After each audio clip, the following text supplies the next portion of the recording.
বাংলাদেশের সাংবিধানিক নাম পরিবর্তনের প্রস্তাব দিয়েছে চরমোনাই পীরের দল ইসলামী আন্দোলন বাংলাদেশ। গণপ্রজাতন্ত্রী বাংলাদেশ নাম পরিবর্তন করে People's Welfare State of Bangladesh বা বাংলাদেশ জনকল্যাণ রাষ্ট্র নামকরণের প্রস্তাব দিয়েছে দলটি। ইসলামী আন্দোলন বাংলাদেশের মহাসচিব প্রিন্সিপাল হাফেজ মাওলানা ইউনুস আহমেদের নেতৃত্বে একটি প্রতিনিধি দল জাতীয় সংসদ ভবনে জাতীয় ঐক্যমত্য কমিশনের কার্যালয়ে উপস্থিত হয়ে এই প্রস্তাবনা জমা দেন। অধ্যাপক আলী রিয়াজের কাছে তারা লিখিতভাবে এই মতামত দেন।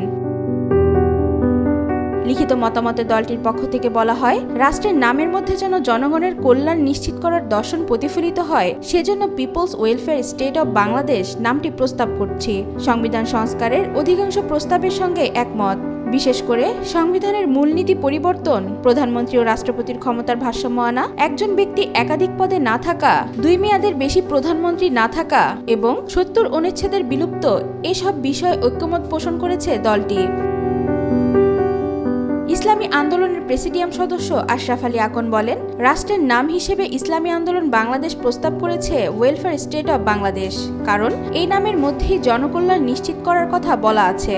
রাষ্ট্রের সব ক্ষেত্রে সুশাসন, ন্যায় বিচার, উন্নয়ন, মানবাধিকার রক্ষা এবং দুর্নীতি ও সন্ত্রাসমুক্ত কল্যাণ রাষ্ট্র প্রতিষ্ঠায় আমরা 4টি মৌলিক প্রস্তাব পেশ করেছি, যা বাস্তবায়ন একান্তই প্রয়োজন। আর এসব প্রস্তাব বাস্তবায়িত হলে বাংলাদেশ কল্যাণ রাষ্ট্রে পরিণত হবে। প্রস্তাবগুলো হলো আত্মশুদ্ধি, জবাবদিহি, শরিয়া আইন ও সংখ্যানুপাতিক নির্বাচন।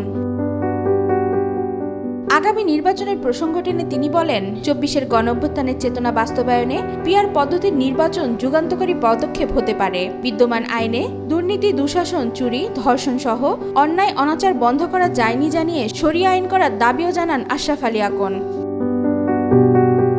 জাতীয় ঐক্যমত্য কমিশনের সহসভাপতি অধ্যাপক আলী রিয়াজ বলেন, সব প্রস্তাবে সবাই একমত হবে বলে কমিশন মনে করে না। কমিশনের পক্ষ থেকে মতামতগুলো পর্যালোচনা করা হবে বলেন তিনি। এই পর্যন্ত 32টি রাজনৈতিক দলের কাছ থেকে মতামত পেয়েছে বলে জানিয়েছেন কমিশন।